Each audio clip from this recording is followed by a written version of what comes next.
guys, Ben Finley here at MarineMax in Panama City Beach. Today we're standing next to the 2024 Boston Whaler 17 Montauk. Notice here, option with the white hull sides, black rub rail with stainless steel insert, as well as your black graphics.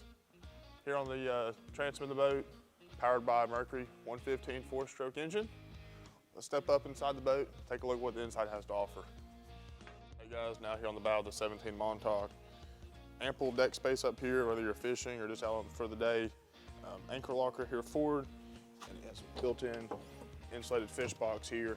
Notice how everything's finished in with a gasket to ensure your catch stays cold all day.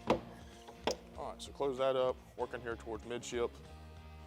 Simrad electronics, your VHF radio, and as always, the JL head unit, the 4-speaker system, giving you great sound throughout the day. 3-position helm chair, so moving forward or back, whether you want to stand, sit, or face aft, and a live well here under the seat. There's more deck space here, some small jump seats for more seating. Ben Finley here at MarineMax in Panama City Beach. Come by and see this 2024 Boston Whaler 17 Montauk in person today. Thanks.